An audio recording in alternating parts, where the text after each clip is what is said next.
Hello, fellow warriors. Welcome to our community. This is a space where we turn pain into power, isolation into connection. I'm Chico, a Fibro warrior diagnosed in 2016. So it's been a quite interesting journey trying to connect to this live session. I was trying to multitask to connect to Facebook at the same time, but Facebook didn't seem to want to connect. So I believe I was just meant to be on one platform. And as you're connecting, feel free to let me know where you're connecting from. Even if you're just passing by, it would be fabulous to connect with you. And also do let me know if you can hear my volume, if it's coming on. All right. And so this is an impromptu live. I was on live, when was it? A week before last. And then a few things happened. Life happened, as well as experiencing brain fog. So it's been a week of being in recovery. As they say, c'est la vie. And then we're back to, I can't say back to like 100%, but that's the life of living with a chronic illness. So on these live sessions, mainly, it's just to connect with fellow warriors. And if you're coming across this live on a replay, I'll keep it on for maybe a day or so, just depending on what the volume sounds like. I'm recording from my desktop. That you have the opportunity to connect with me and other Fibro warriors, to also ask any questions that, even if you're not on this live, I'll come back and review them and answer any questions that you have. The key themes that tend to come up for a lot of warriors, when I say warriors, it's chronic illness warriors. It's often related to suffering from debilitating symptoms, and the main one is chronic pain. So that's something that we can explore. And then as I was scrolling through, other social media platforms, other topics such as rewiring your brain and happiness, what does that look like? Or people stating that, why do people shove something into their face about happiness? So I think these are some things that I just wanted to explore today, with the hopes of engaging with you on what you think on these specific topics. I won't really focus on chronic pain unless if you've got like specific questions. The one I'll be focusing on is let's look at happiness, purpose, and what it really means to rewire your brain. And also, what does it mean to be a warrior? And for me, looking at this topic, let's say what it means to be a warrior, I saw a comment on Facebook on my community page where somebody stated that they don't, and it's actually good when people provide feedback, so it's not picking on anyone. It was good feedback. What they stated was that they don't see themselves as a chronic illness warrior because they decided not to fight. So that got me thinking about, I didn't really think about what people think, other people who are suffering from chronic illnesses such as fibromyalgia and ME and CFS, what they look at this term as and what they believe it is to them. I just thought, everybody just took this on board and accepted that, yay, we're all warriors, and it has a true meaning. So for me, I would like to also hear from you what it means for you to be a warrior. For me, what it means to be a warrior and what comes to mind is that, when you look at a warrior, basically, you think about somebody that's fighting, like who has armor or a sword. And in my mind, the first picture that comes to mind is something historic or somebody that's fighting like in a battle. Okay, that's what I see image wise. But in relation to coming up to now and what a warrior looks like, for me, it's about what a true warrior to me means. It's about fighting for yourself, not necessarily fighting with a chronic illness, because as we know, that can also be a defeatist venture, in that the more you fight, the likelihood is that you're going to experience symptoms are just going to they're going to flare up, and it's going to be more tricky to manage. For me, what it means is to fight for some form of some form of joy, some peace, and also look at rediscovering what your identity is in the new form of being like a chronic illness warrior. And within that, the identity also means setting boundaries and saying no to things that don't serve you best, and having an empathetic nature, a deep compassion for yourself.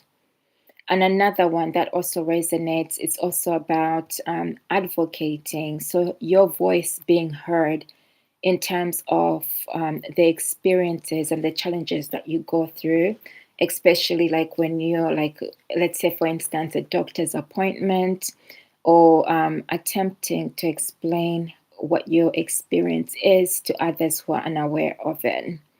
Okay, so for me, a warrior is not necessarily something about battling with external forces, but it's more about the internal and developing a resilience that is gentle, and also fighting in terms of mindset and well-being, to say that although I'm living with a chronic illness, it doesn't define who I am as a person. It is part of my identity, but it doesn't fully define me, because there's still that little room for me as a person, for me as an identity, beyond the chronic illness. And that's what a warrior looks like for me. So that leads us on into finding purpose. Okay, so looking at finding purpose and meaning. And before I hop on to that, I just want to check really quickly to see if my life is actually playing in the background and if you can hear me too. Actually, it is. Hold on a second. All right. That's confirmed. So my live is on, and it's I wasn't sure if the volume was going to be okay, but it sounds like it is. So this leads us nicely into the question about finding a fulfilling purpose and whether that's possible. What does it look like as a chronic illness warrior? And that in itself can be quite confusing, can be quite hard, especially when you're trying to navigate life in a different way, when you have a debilitating condition that is unpredictable. And the first thing that comes to mind for me is, I think when we think about fulfilling a purpose, we think about something that is grandiose, in a sense of thinking about something that is grander. You used to think about when you were okay, for instance, when you were okay, or when you were pre the diagnosis. Let's say, I was going to say normal. There's no such thing as normal. We have all different levels of normality. But pre your diagnosis, you probably had grand ideas of what you were going to achieve. But as a result of developing a chronic illness, it seems as though those goals, those dreams are really difficult. It feels like it's something like climbing a mountain and never reaching the top because of the unpredictability of the symptoms. So I say, don't be too hard on yourself. Finding purpose is about getting back to the core of things, okay? Getting back to the smaller things, the more meaningful things in life. Not to say that grand goals aren't meaningful, it's just that when you try and accomplish something that is too grand, it can become too overwhelming. Okay, so here are some things that I wrote down, which you could also look at and see maybe if this resonate and if this is something that you can also apply to for yourself in terms of what a life vision or a purpose looks like and how that can be fulfilling for you. Okay, so let's look at this. Um, Taking it to the core of things, it's to be a source of deep empathy for others who are suffering. And that one is so easy in a sense that we naturally develop this instinct of having a deep empathy for others who are suffering. This is a unique skill to have, okay? Because prior to that, you wouldn't have had insight to this. Okay, as a result of developing a chronic illness, you automatically and instinctively, when somebody says they're in pain or when they have a flare up, you have this sense of deep empathy without judging anybody, and understanding the root core of what somebody is going through. And that comes naturally. You empathize with other people, and that also makes you feel like you're doing something purposeful, although you may not see it as doing something purposeful, but that in itself helps to connect and build a community. Okay, it's easy for people to gravitate towards you or you to gravitate towards other people and feel as though you're connected with something that resonates. Then another type of living life purposefully can look like the art of listening. Okay, listening to your body and to others. But rather than focusing on others, it's better to start with listening to yourself first. Listening to what your body and what your mind is saying. And this is where your purpose becomes very meaningful. And this, again, is a unique skill. Prior to being diagnosed, you may not have noticed the things that we take for granted, that you may have taken for granted before, like easily waking up, going for a run without even thinking about it. Now, let's say if you were to go for a run, that could trigger so many things, or it might also be impossible for you to do that. Standing for 10 minutes, 20 minutes, or 30 minutes, that comes with some difficulties, especially if it's over extended, prolonged periods. And so when you develop the art of listening to your body, you become like more in tune with everything that is going on, and you start to appreciate life more than you have ever been before, because your body is your key indicator about how you're engaging internally and externally. And although other people may not see it as though you are living life purposefully, you absolutely are living life purposefully. It's a powerful tool to have, where your senses are more heightened, you're more aware than you used to be before about what is going on with you. And yes, let's also recognize that it's not easy when you're experiencing the most debilitating symptoms such as flare up. But through the suffering and also through perseverance and resilience, you do soon start to have developed this purposeful meaning about being a key expert in how your body moves, and responds to things in this world. And that in itself is a purpose. Okay, that in itself at ground level can also be something that can become fulfilling.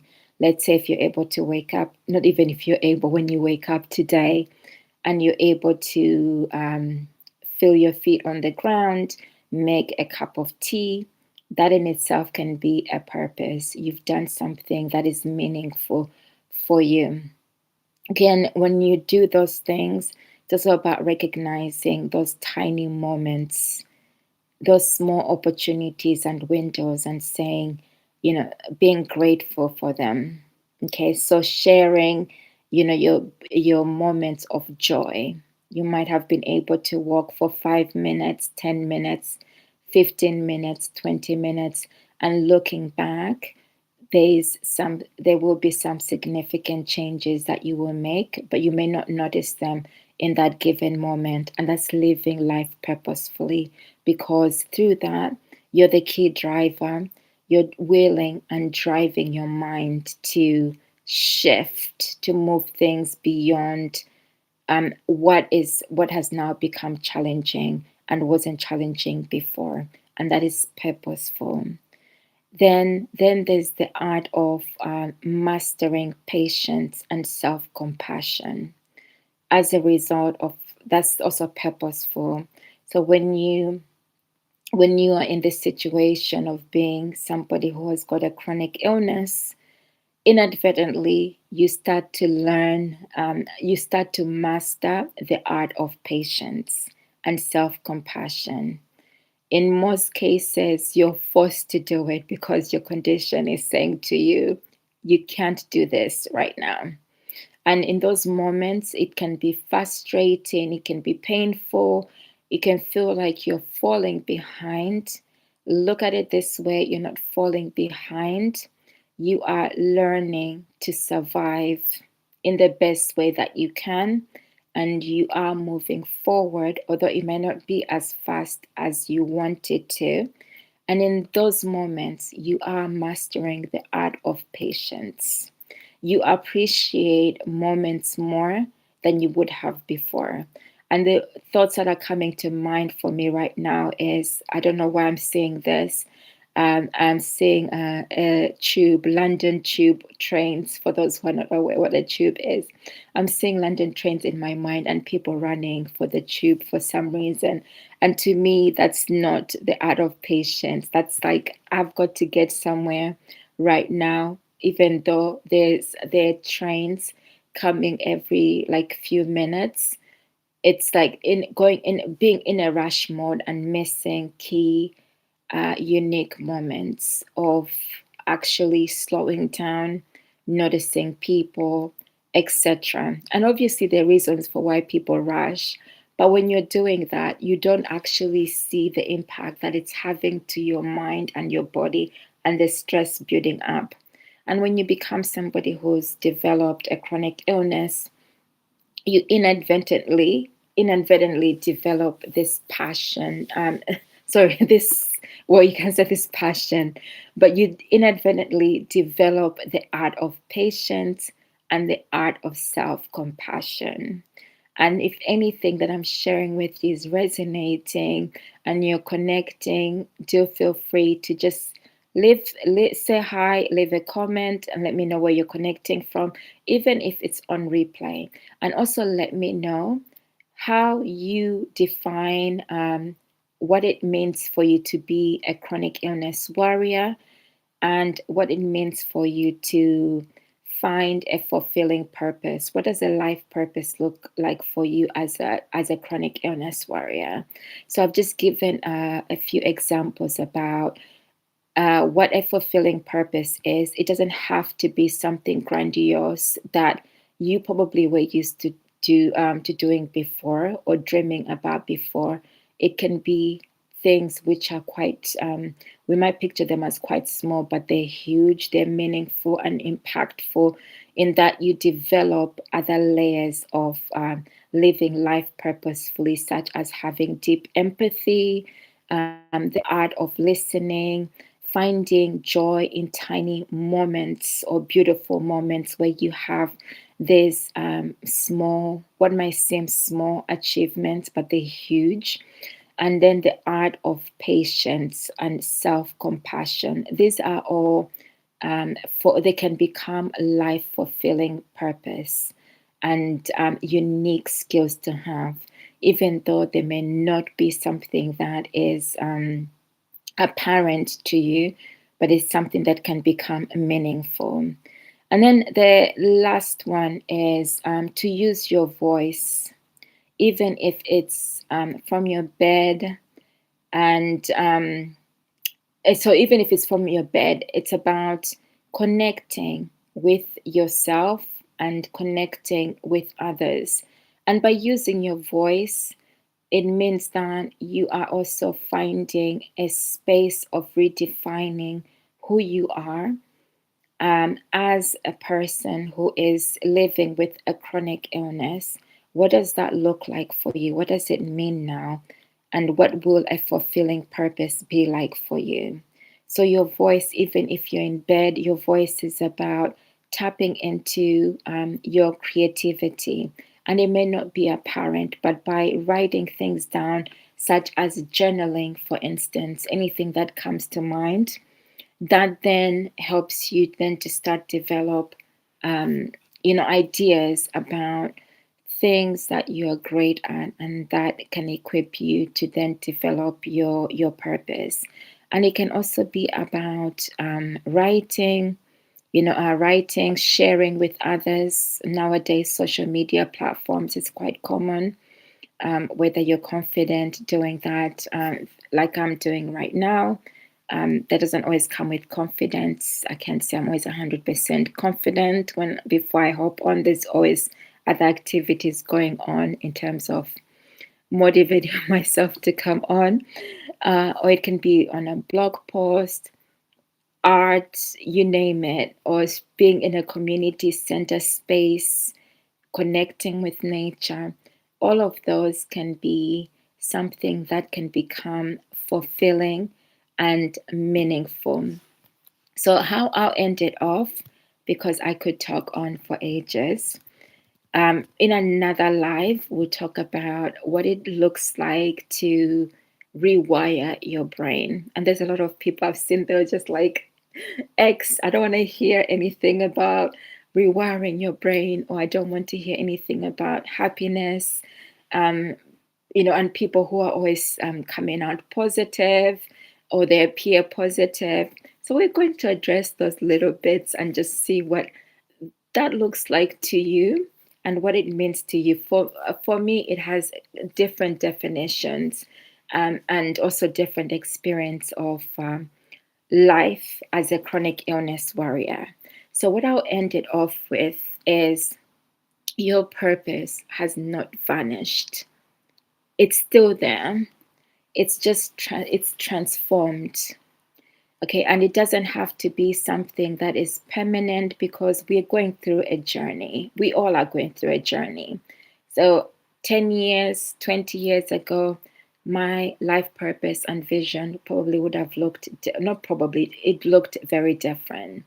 I had other grandiose ideas, but as a chronic illness warrior, I've had to scale down some of my dreams, my vision, which wasn't easy, because there's a lot of sacrifices that come with like living with a chronic illness. So what hasn't vanished is you as a person, the core of who you are, and hold on to that, because it's still there. Okay, you still are your authentic self. You're deeply connected to who you are as a core. You are a human being going through something that is not easy, that is very challenging. But at the core of everything else, there's also something of entitlement. You are entitled to have a life purpose that can be fulfilling and meaningful. And that is just breaking it down to smaller, achievable goals according to your current level of ability. And then embracing those small moments where you have that window and opportunity of joy. And they don't necessarily also have to be small moments. They can be grand moments. When I say small, it's because symptoms with fibromyalgia, ME and ME and CFS they are fluctuating. So you never feel like you're on an even keel. But that's a topic for another day. So like that, it can feel like you're being thrown on and off, and that you don't have many opportunities for moments of joy. Moments of joy can still come in, but when I say a small opportunity is when you feel the energy, when you feel like today, for instance, I went for a walk. I had an opportunity to sit down and look at the sea, and also just connect with people. Those are small opportunities, because as we know, some of us, it's very difficult to be continuously out somewhere, and that's what I call a small opportunity. That's where you're also fulfilling your purpose. And so I'll leave it off there. And if anything that I've shared with you has resonated, do feel free to connect and share. I look forward to connecting with you on another live real soon.